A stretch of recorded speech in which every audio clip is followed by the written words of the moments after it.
have Brian Anderson, who works for the Lakes for the Finalist Office. Then we have Dr. David Vieira as Superintendent of Antelope Valley High School District. Then we have Dr. Michelle Bowers, who's Superintendent at Lancaster School District. And we have Dr. Ruben Zapata, who is the Superintendent at Capital Union School District. And then we have from Antelope Valley Partners for Health, we have Alan Arca. Thank you very much. Dave? Okay, so I'm going to begin the discussion by just posing a couple of questions to the panelists, and then we'll open it up to the floor. It's always a challenge to decide how to begin the questioning, so today I think we're going to do it in reverse alphabetical order.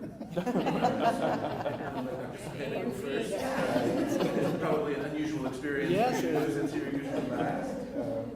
But the first question I'd like to pose, just and we'll go around the room in reverse alphabetical order, is what do you see as the Antelope Valley's greatest asset? What is there to build on in the Antelope Valley region? I think that's a great question. From my perspective, because we have so many of our families commute down to the LA area, it's really our human resources and human capital, the brain wealth that we have in the Antelope Valley that constantly goes down into the Los Angeles area, sometimes down into the Orange County area.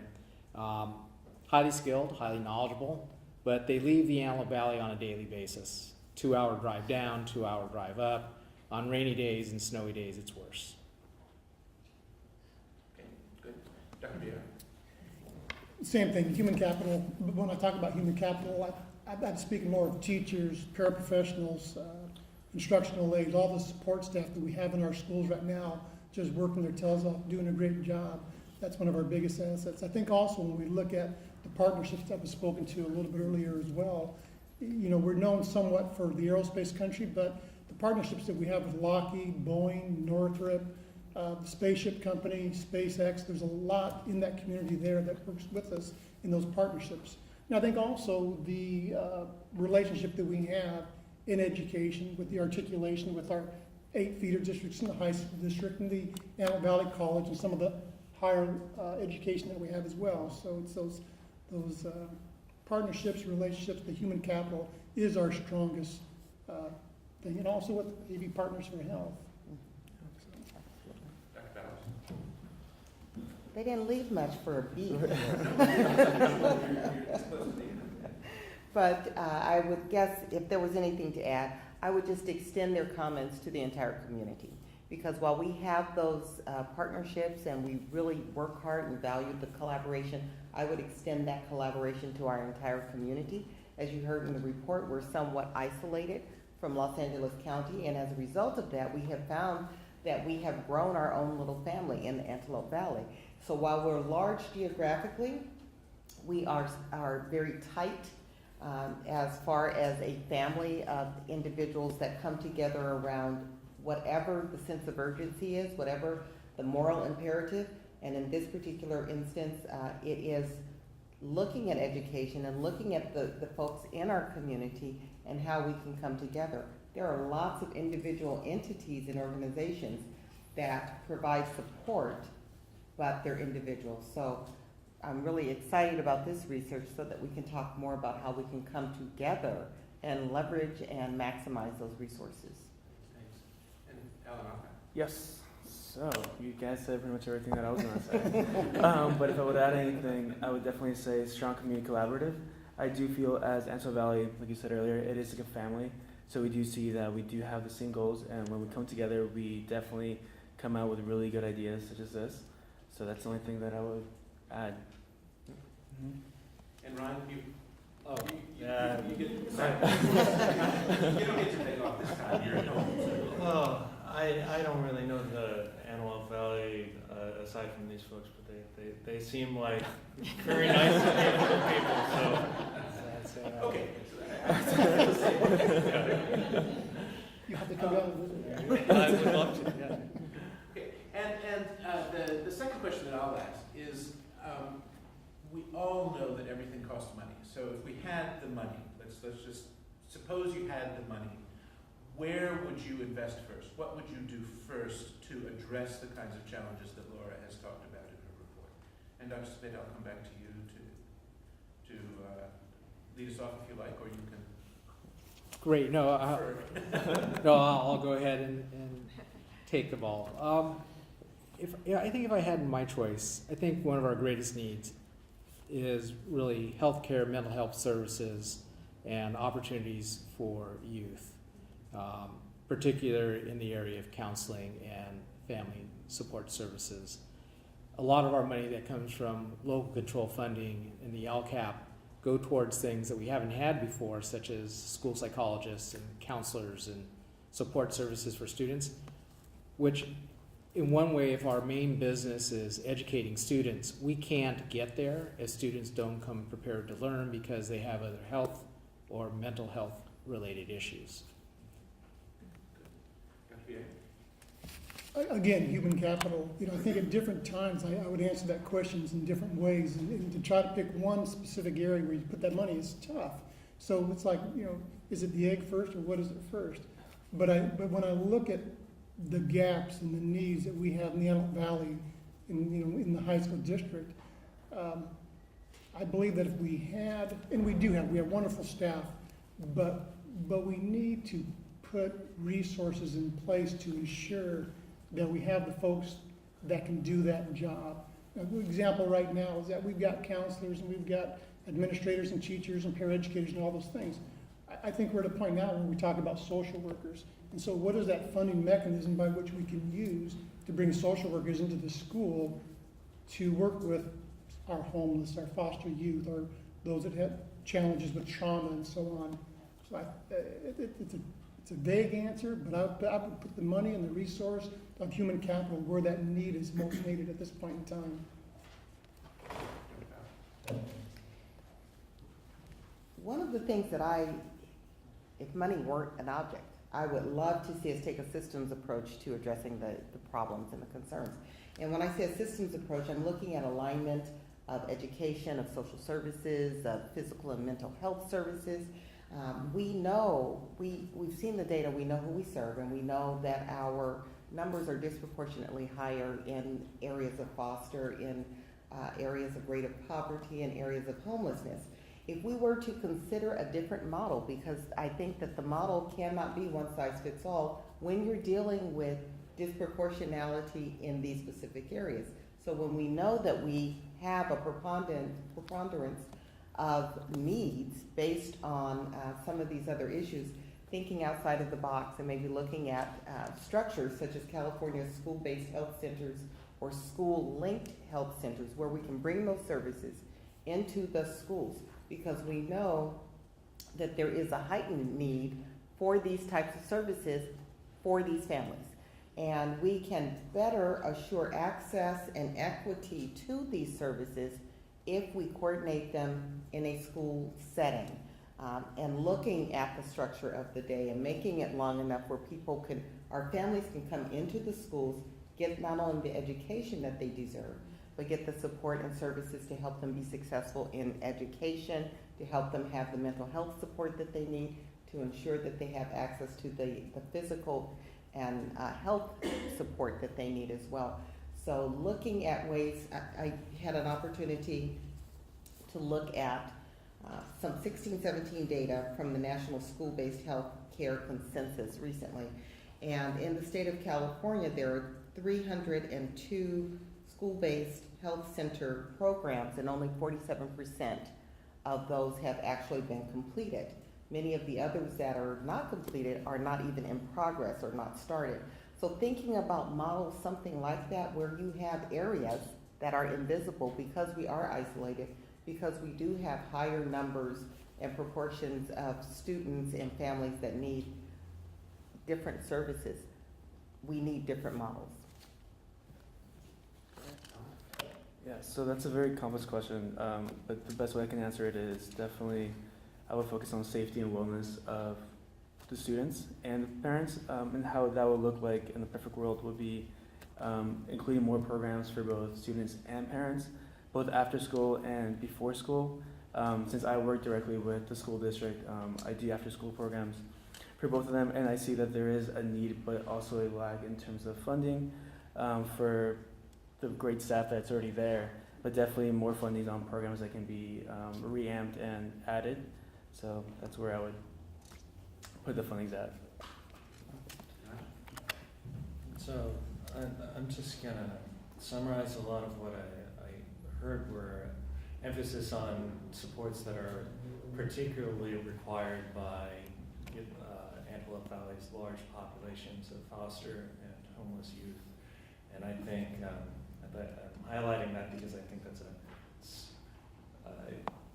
result that really jumps off the page in this report, I think, and it is something that I think the state can learn lessons from. Now, in the slides we saw that many of your districts in terms of foster youth representation are well above statewide averages, well above Los Angeles Unified, for example, maybe 3 or 4 times in some cases. But those counts are not what primarily drives state funding. What drives state funding is primarily an unduplicated count of those foster youth with any other child who qualifies for free and reduced price meals, which includes the majority of children in the state.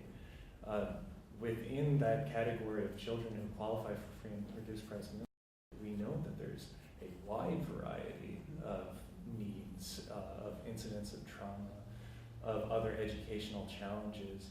And I think that particularly as the state closes in on full implementation of LCFF, one question that we should continue to ask is using this unduplicated count the best way of directing resources in proportion to educational need? And I think that this report does make a compelling case that perhaps it is not, and we should investigate other. Thank you. Okay, thank you to the panel. All right, and now we'll open it up to the floor. I ask questions all day. That's my jobs as a professor, so I know how to do that, but that's really not why I'm here. So, does anyone in the audience have a question? While they're formulating a question, if I could just add to what Ryan says as well, when we talk about the unduplicated count, so for example, in the high school district, it's at 67%. But when I look at the feeder districts of the 8 that come in, I bet you it averages 90%. 90%. We're at 85. Yes. We're at 87. Yeah, so it's much more. So that the unduplicated count is for those, and you can identify through whatever mechanism you have, whether it's InfoSnap, whether it's self-reporting. A lot of times the students at the secondary level choose not to or don't want to identify. So I think another structure, another means by which the identification could be used would truly bring resources where the resources are needed. So I do think that's a good point.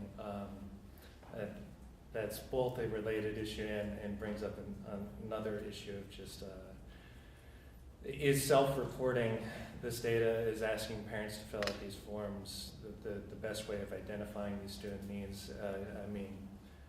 In this case, we were in the paper making use of data that other state agencies collect. I mean, the state collects a lot of data on household income. Perhaps we could be making use of that data rather than self-reporting. The other point that reminded me I didn't quite come full circle on.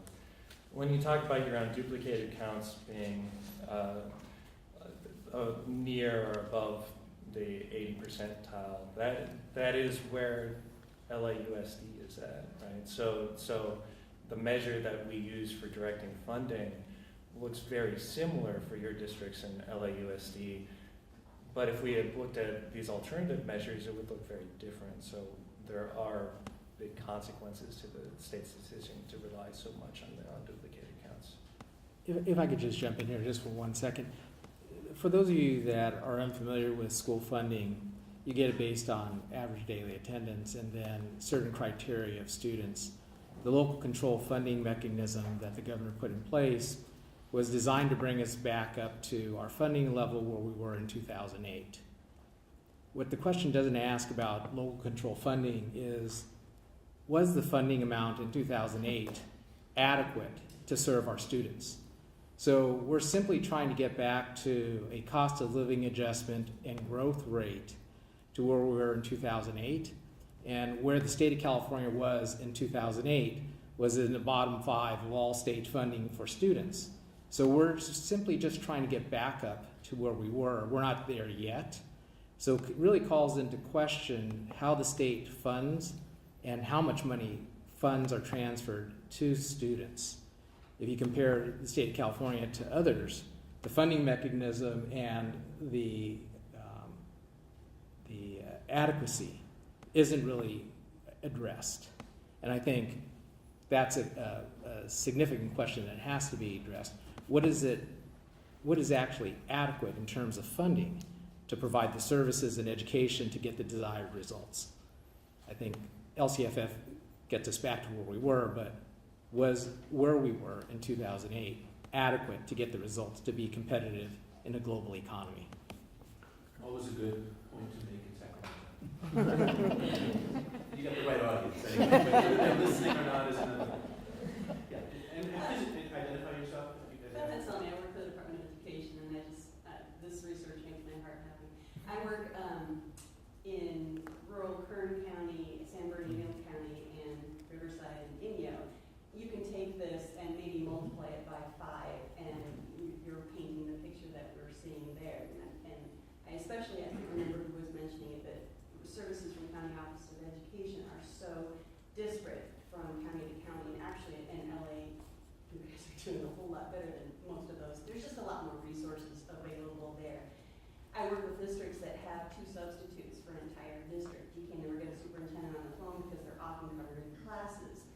It's really challenging to talk about how we're going to support teacher education and these kind of things that we want when the infrastructure just doesn't exist for education. So I hope this research falls on the ears that need to hear about it and realize that it's much bigger than Antelope Valley, but it's really the whole southern Central Valley, or maybe the entire Central Valley of the state.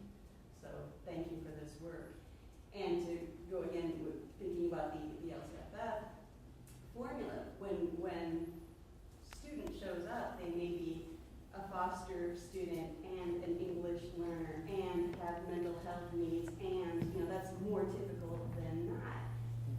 So counting them, we just need to look at the way that the funding is structured, and I agree with all of you. Thank you. And you know that those populations we just spoke of, 20 to 30% of those are special ed as well. Yeah, I forgot that one. And please go ahead. Good afternoon. Thank you for being here. My name is Jenny. I work in the governor's office on K-12 education legislation. Thank you for being here. I know you've all had heavy work, so a lot of this is very personal for us too. To piggyback on that question, on special ed, we talked about, talked a lot about the teacher shortage in general, for whether it's STEM or special ed or in general. But given the demographics and the changes over just the last 5 to 10 years, are there concerns in certain areas?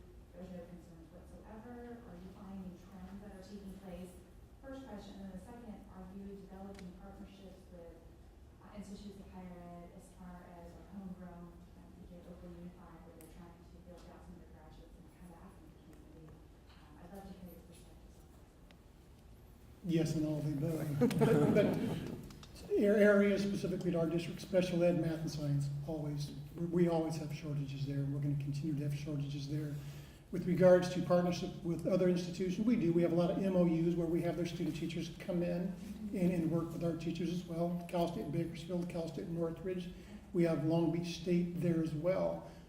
But I think that with the proximity of where we are, in most cases, the students that graduate and go on and have that interest are usually going down to the San Fernando Valley or going to somewhere else in Southern California or Santa Barbara, and they tend, in a lot of cases, not to come back. So the challenge is growing our own, keeping them there through an institution, and we've had some success, but probably more along the STEM lines because we have the jobs. We have those aerospace jobs that keep that. We have education jobs as well, but we haven't quite bridged that gap yet. And no judgment, I just keep hearing it through school districts, and school districts are trying to get creative, whether it's hiring teachers out of the country or offering different incentive programs. And so just we're trying to all learn a lot this fall and do site visits before we go back. where we had some of our high successes that we actually accept 20 years of work. So teachers in a lot of cases on their pay scale, they'll cap out at 10 years, 11 years. We'll bring 20 years back in, so we'll bring some veteran teachers, and a lot of districts are doing that now. That's been advantageous.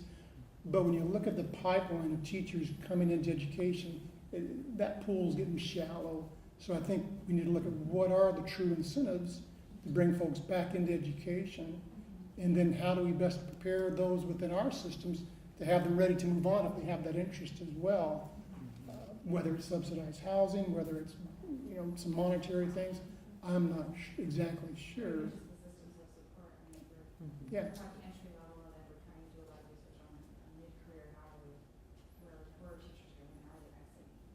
Thank you for your time. I think one idea though is that if there was a way to assist with student debt, with higher education and courses, I think that would be an area to look of getting more teachers into that pipeline. It's a shallow one right Is now. it like the residency program, or okay? Yeah. And just to add to that, one of the other things that we were actually chatting about earlier this morning is looking at a system, because all of those things, or many of those things, shall I say, target new teachers, people new to the profession. We have a lot of people that are retired that still have a great deal to contribute. But if they've not been a teacher and they've not gone through teacher credentialing programs, then it is very difficult for them to become a teacher, because it's a huge investment going back to the university. So what type of system or provision might be put in place to accommodate for the years of experience for some of the other professions that people may have contributed a lifetime to, be very knowledgeable, and may be a wonderful asset and benefit to our students, because we look at those folks that have a lot of life experiences as well as professional experiences in their field, but they're not qualified per se as a teacher, versus someone that is getting an emergency credential that's never been in a classroom. So there might be some place in between to make it easier for those individuals to enter into the teaching field. I'm going to take just a little different approach. We actually recruit from the Great Lakes area. We have Minnesotans and South Dakotans and North Dakotans coming to our rural area out in the east part of the Antelope Valley. The term teacher shortage is actually in some respects a misnomer. The research shows that there are a great number of people in the state of California that actually have teaching credentials, but the disincentives to actually go into teaching don't persuade them to go into teaching. And they go other places or they stay home. So if somebody was to take a look at how many credentials are actually held in the state of California that are active versus those that are actually placed, we would be able to actually probably house almost all the teacher positions we have. So that brings into question several issues. One, what are the disincentives for getting into the teaching field and staying in the teaching field? So you have families that, young, still predominantly a woman-based industry career, right? And when they get in, they leave college and they come into school, then they get married and have children, they leave for a number of years. So they're out of the workforce, but they still have their teaching credential. One issue would be is what are the barriers for people re-entering the field of teaching? I think part of that is the perception of teachers and the job that we do and how tough it is. The second question that I want to address is, you mentioned special ed, and are there any particular trends that we're seeing now than we were before? Autism is on the rise and is a significant concern of ours in our schools, as well as the increases in cases of ED, emotionally disturbed students, which require extremely small classrooms and high ratios of teacher to student just because of the behaviors of the student, which in some cases gets right back to my initial conversation about supporting families with mental and health support services. So if we have to have class sizes of 5 to 10 because we have a number of significantly emotionally disturbed or high-functioning autistic students with behaviors, when they take a class space, they have a higher rate of teacher-to-student ratio, so the cost per student is higher, which gets to the question of adequacy. Are we funding schools adequately to address the needs that we have? The state of California nor the federal government adequately fund special education costs. And the costs for special education continually become increasingly difficult to fund out of the regular funds that we get here in the state of California as well. The final funding issue I want to address is the unfunded mandates that the schools have. Each one of us have to face retirement accounts for STRS and PERS that we're contributing at significantly greater rates each year up until I think it's 2022, where we're literally taking the funds that are meant for children and putting them into retirement accounts because the state hasn't provided any additional funds or funding mechanisms to address the increased pension costs. I think there was just another report that was done recently that spoke about pension costs as well to schools. Yeah. So, I know I'm a rigor in terms of questions, but just for people's understanding, why has there been such an increase in foster youth in the Antelope Valley, and what impacts has that had from a financial lens, maybe from other lenses? With regard to foster youth, I think one of the attractions, if you will, what you look at the Antelope Valley and it's grown to the percentages that we saw, but it's affordable living. In the cost of housing in the LA basin is very expensive, so you get a lot of folks that are moving out. On the average, we're talking about 60,000 people commuting on a daily basis. That makes for a long day, but getting back to the foster, with the affordable housing, there's many group homes, and so you get folks that bring foster youth out to the area because you can put 3, 4, 5 kids in one home, and it's more affordable to do so. I think that's part of the contributing factor. When we talk about the financial implications, of course, you kind of go back to the adequate funding that Dr. Zepeda was talking about with those students.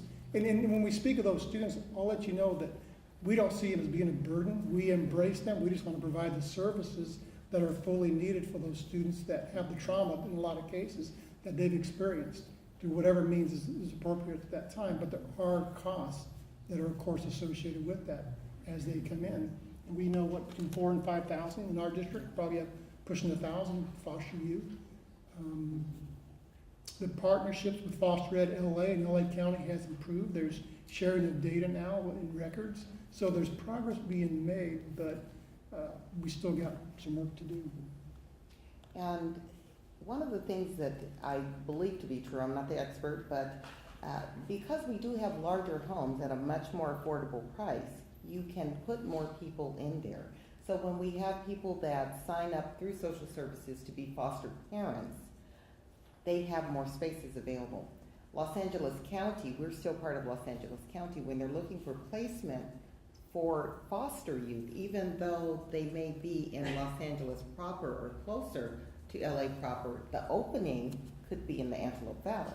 So it's not just students or families that live in the Antelope Valley that are being placed in the Antelope Valley. It is children that are being placed in the Antelope Valley because that's where the space is. So as a result of that, we end up with a disproportionately higher number of foster youth. And that is something, again, as Dr. Vieira has said, we're not complaining. We just want to ensure that they're getting the services and the support that they need, because we're a local educational agency. But you can see the picture that's been painted. The responsibility far exceeds that of just teaching them to read, write, and do arithmetic. We can't even get to that if we can't make sure that they have those other key things in place in their life. If they're concerned, if they're hungry, if they're concerned about where they're going to stay, where their brothers and sisters are, where their parents are, they're not going to be able to focus on learning. Just to bring it into context, 71% of foster youth in California, 29% are in LA County. Of the 29% in LA County, 77% are in the Antelope Valley. So that gives you an idea of the numbers that we have up there. I know that when we work with our foster youth, we have, what would we call it, surveys, but we also have group sessions with them. And one of the major concerns that we hear from them is, they want to talk to their social worker, but their social worker might be in the LA proper area or the San Fernando Valley, which is hour and a half, 2 hours away. So there's times where when there's really that need, that connection doesn't happen to the degree that they need it.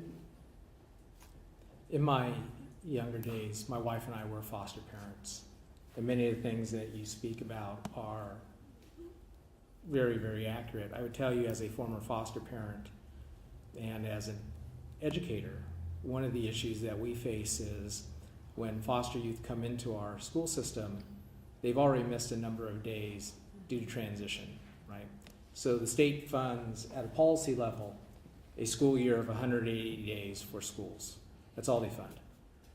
If foster youth are in transition 2 or 3 days every couple months, or if they have unstable placements and they move from place to place, they lose out on daily instruction. So it's no wonder that when you look at the statistics about foster youth performance, in addition to coping with the emotional trauma of being moved from parent to parent away from their biological parents, as well as trying to form new friendships and trying to get into a new school system, some of which we're trying to address now by allowing foster youth to stay in the schools where they originally were going to school before moving into the foster system or moving from place to place. How do we find, from a policy perspective, ways to provide additional school days for students with high absenteeism due to either homelessness or due to foster youth placement and transition?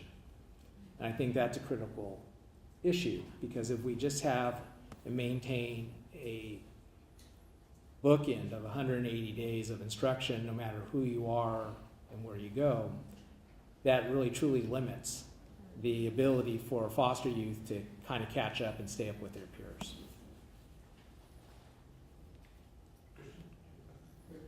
Christian Steiner with the Department of Finance.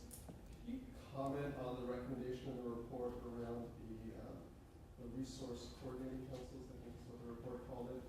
And I'd be curious if you think that might work, and how would your district, your organization, change the services you deliver in response to what you learned as part of town services?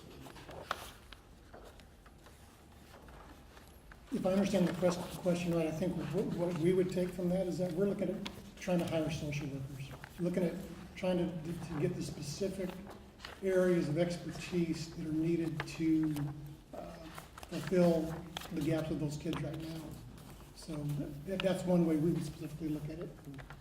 And we have already hired, we have had for a few years a liaison, but we've recently opened a Welcome and Wellness Center that works directly and very closely with various partners. Antelope Valley Partners for Health is one of those partners that we work very closely with. And the purpose for doing that is because we recognize the problem, and we also recognize the value and importance of trying to work together and leverage the resources, because we've got several different entities focusing on lots of different things. When you think about what that might look like, I think it would be tremendously valuable, just as the state of California has done the work to institute a CalPAD system, which is keeping longitudinal data for students across the state of California.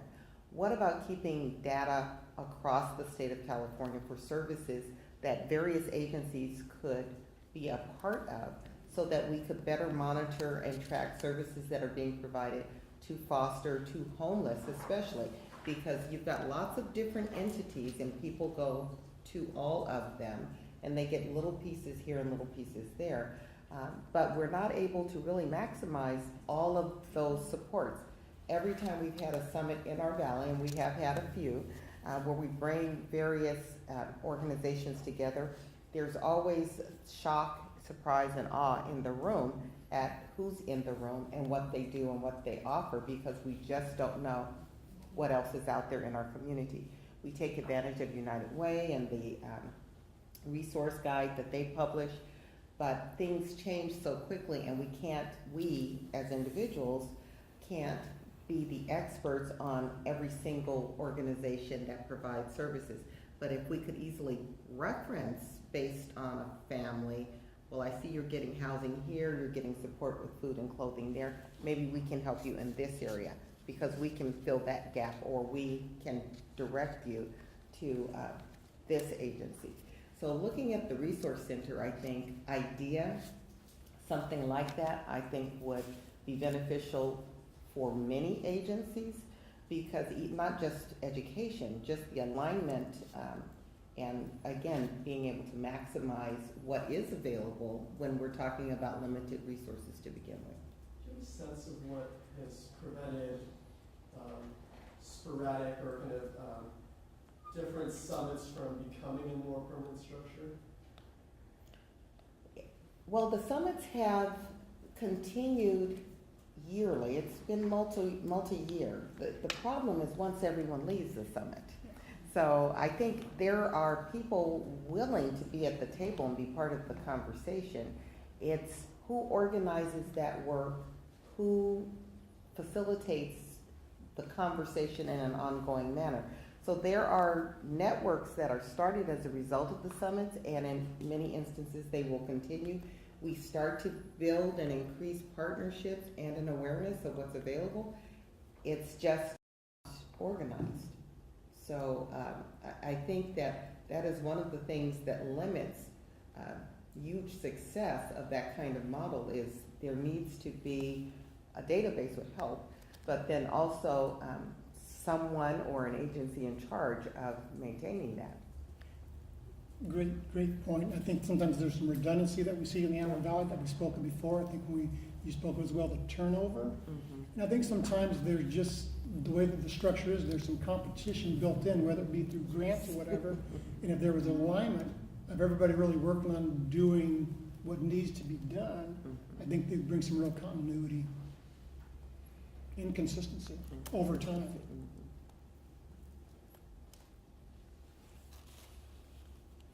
As I say, I can ask questions already. So. I think there was another one back there. I thought I saw. Oh, I'm sorry. Yes, please. Elisa Arcetti, Antelope 7 in Tom Lackey's office. I know that last month we had visited a community forum put on by Lancaster School District, where they were talking about different ways to address the issue of homeless and foster youth and how it differs from dealing with the typical student. Kind of wanted to hear maybe from some of the other school districts, different things that you have tried or different things that you're working on to make sure those students don't fall through the cracks. Well, I think one of the things that we're trying to take advantage of are the databases that are available to us to identify homeless and foster youth. Los Angeles County has a program that's available to us. I don't know if you just recently received the email that talked about renewing our subscriptions. But part of it is the concern about student privacy rights, right? And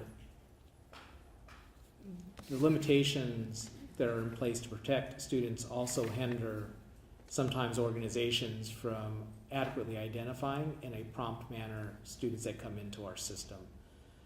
There has to be, I guess, in some case, a level of trust among professionals in the professional industries, whether it's health, education, or social services, that allow us to have a shared database to access students, whether we sign off on it as being, confidential and very limited.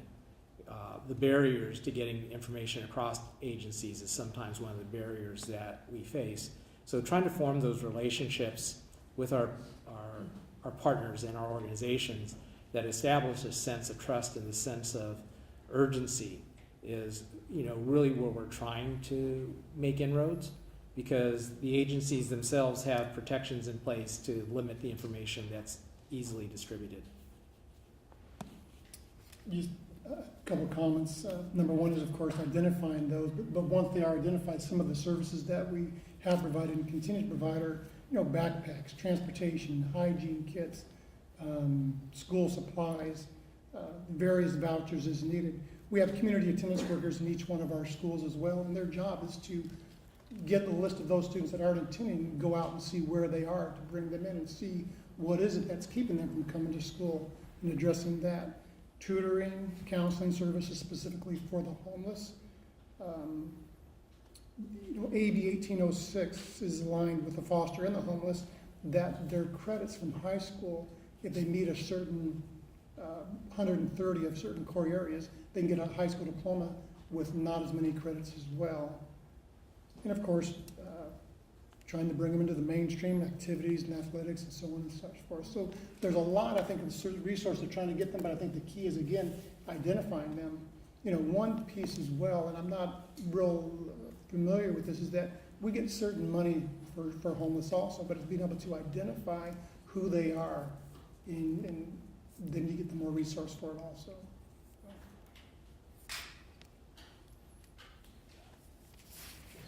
My name is Amber Davis, I'm from the Publishing Company, and we are a content provider, but we would like to know, knowing that these challenges that you're facing, and we want to help, what can we be doing to best serve your students and your teachers?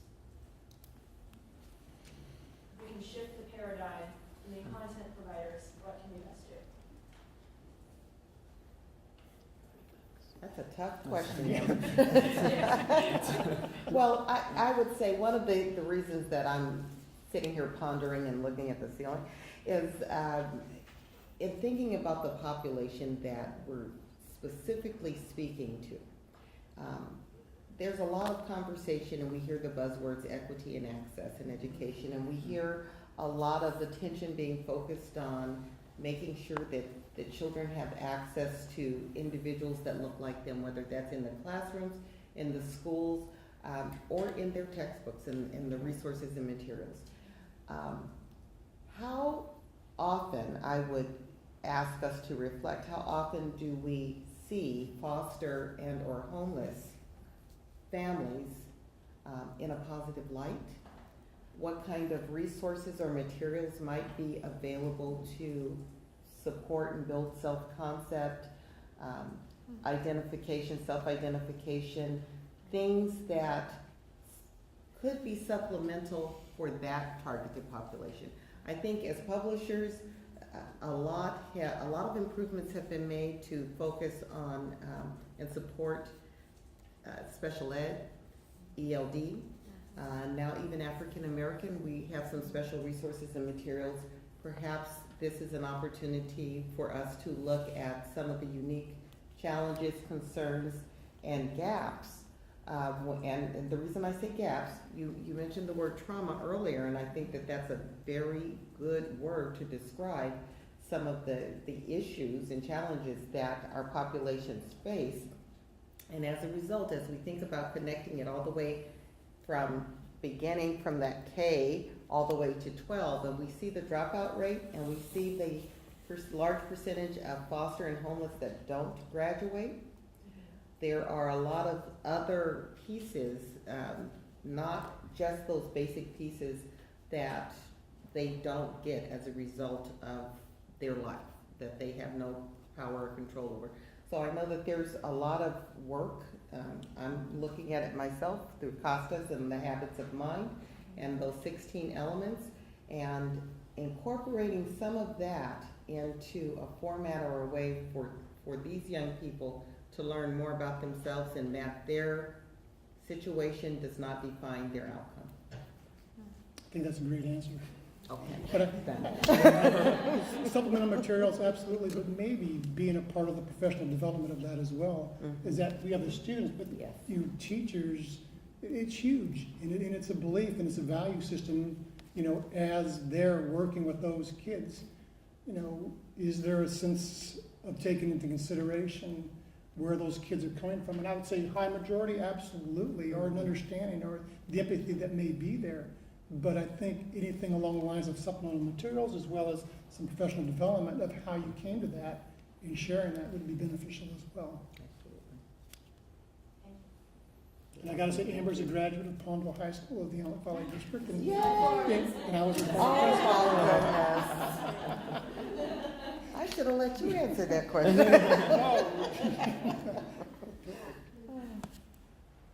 Just coming back to the theme of invisibility for a minute.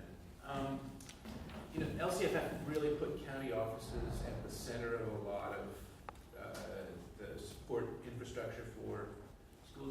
districts and, both keeping track of LCAPs, but then providing interventions in districts or schools that need them. Y'all are a long way away from Rancho Cucamonga, from the county office.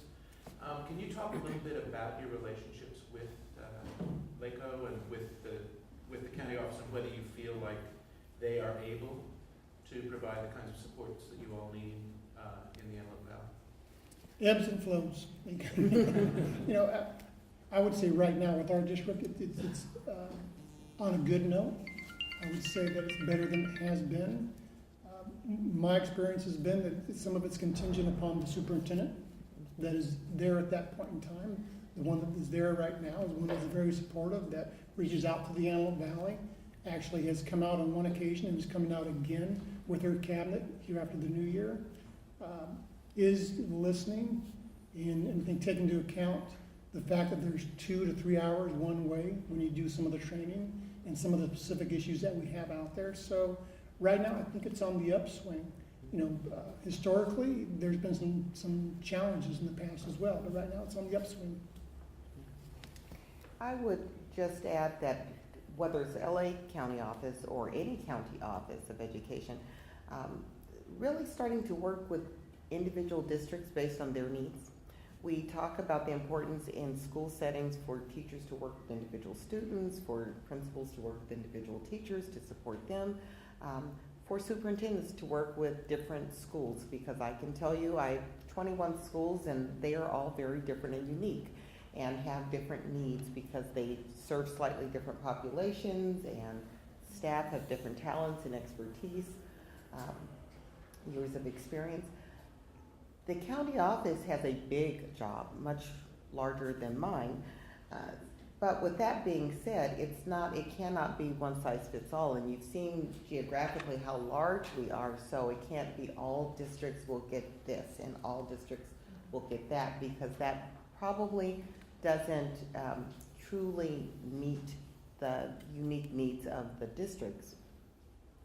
Lancaster probably doesn't look like LA Unified, so I wouldn't expect us to get exactly the same thing, and there are larger districts and there are smaller districts, but coming up with a way to engage not only in different conversations based on geographically where you're located, but also by size. Maybe there are some unique needs and differences based on size, smaller district, medium-sized district, larger districts.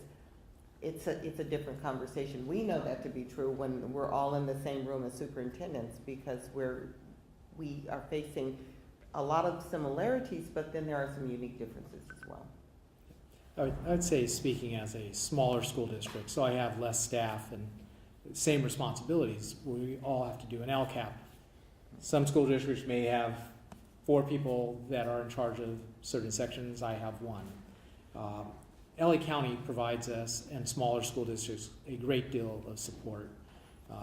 They are, in some cases, part of our back office of support systems in the area of finance, instructional services, and special education supports. So I think, depending on who you are, the size of your school district in LA County, they play a little bit of a different role. Organizationally, it's important for the county superintendent's staff to make it out to the Antelope Valley on a regular basis, not just a once or twice a year opportunity. And I would imagine that it would be fairly easy to establish some sort of remote location center out in the Antelope Valley where they can actually have an office and office staff available to support the schools out in the Antelope Valley. When you talk about leveraging resources, there are people that I know that work in LA County Office of Education but live in the Antelope Valley. Why not place some of those services in more remote centers of the county so that it's an improvement in the lives of the people and workers that work for the county, rather than having them go always to Downey, for example. A dispersion, a decentralization of support services throughout the county might be one way of supporting us. Any last questions from the audience? Okay. Laura, do you listened to the responses, and I don't know whether you have anything that you would like to add to your presentation or anything that you feel like you left out? Oh, that's a good question, because I think every point that comes out, I think, oh, I wish I'd put that in there, and it would have been like 50 pages long. So I just want to say from the perspective of a researcher, it's really gratifying and exciting to see the response and to see that seeds are being planted and that people are listening, and it's you know, this little project that we started some months back has really taken on a life of its own, and I look forward to tracking, you know, what happens. And if a coordinating council meeting, that was just sort of one model, one idea to put out there, but you know, clearly, just also want to say that most of the recommendations are things, again, that kind of came out of all these conversations. So I'll be really interested to see sort of what sticks and what other creative ideas come. So thank you for this really exciting opportunity. Appreciate it. And I think we'll go in alphabetical order now. So you're up. And this is just basically the same question to you. You've listened to the conversation. Is there anything that you'd like to add to the discussion or something to sum up? No.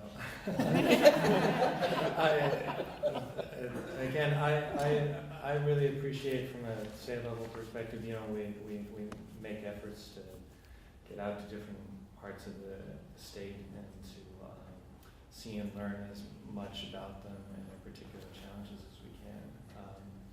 It's always challenging when you learn about a place to separate what are the issues that you're hearing about that are really particular to the geography of that region, to the leadership that happens to be there right now, and which are more universal and less of particular concern to state policymakers. I think on the universal end, and again, we've talked about this a lot, but the challenge that was highlighted in this report that I think presents the most serious challenge to state policymakers is this question of the resources that we're providing, the support that we're providing to districts that serve disproportionate numbers of foster youth and homeless youth. And I think that is a question that will be needed to be addressed over and over again as the years go by. Thanks, Ryan. Great. So as a nonprofit kind of perspective, reading through this whole report, I'm glad that there's a light being shined on most of these topics that we as a nonprofit try to kind of help out on. But it's great seeing that we're all here trying to figure out how to help Antelope Valley as a whole and seeing what we can do to kind of change and better our community. So.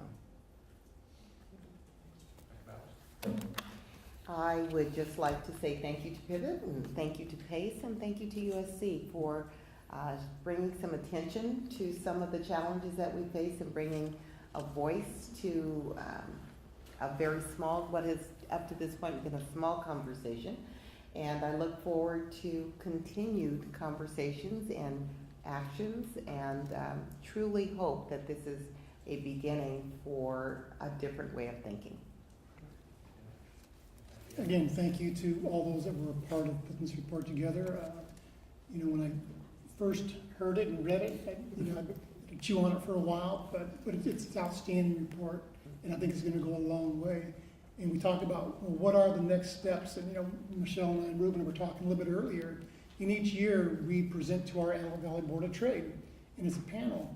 And so we're considering having Taking it on the road. taking this and sharing it specifically with our community as well, and getting that piece out to try to talk about the resource and the alignment of what we can do within ours as well. But I've enjoyed it and appreciate being part of this, and thank you. And I think there'll be some good fruits to the work that's been done here.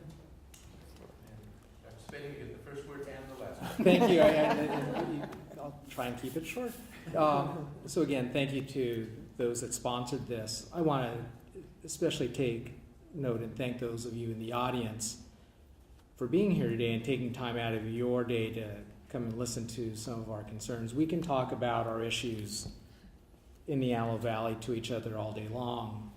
What I think we need is those of you in the audience that are in policy-making positions or in positions of influence to take some of what we've said today and figure out how can you help the Antelope Valley connect and build a stronger community so that we can do more than just survive and that our children and families can thrive in the Antelope Valley. Because the effectiveness of us being here is, I'm going to say, it's nice that we get another chance to talk as superintendents and colleagues in the area, but what impact are we going to have on those that actually have the ability to make decisions and channel resources out into our area? I think that's going to be really what the significance of the report is. How do you measure the success of the report and research itself? Is by changing the system and the structure and services that eventually get out to the people we serve. And that's what I'd like to see, and that's why I'd like to say thank you for those evening audience. Great. Well, I'll give the last word to Arun, and then you can ask for the applause.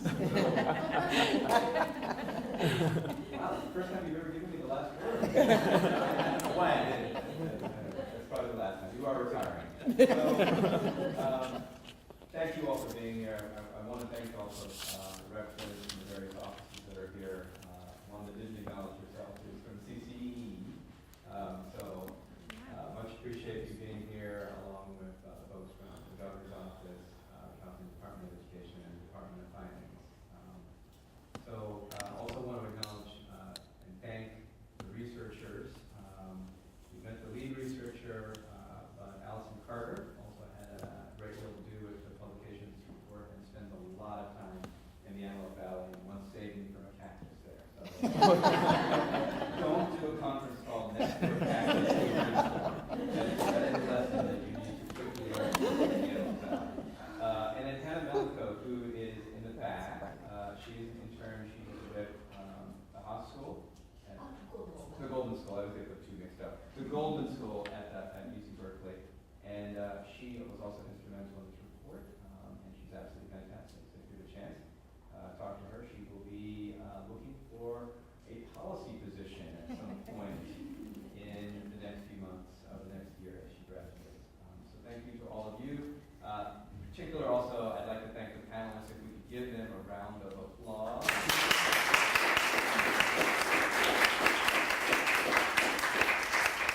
They came from a long ways. I believe that they are available for your questions and for contacts. And I also believe that they have an open invitation to anyone here to visit their districts. Absolutely. And to see the work that's happening there, because there's a lot of fantastic work going on. So thank you all again.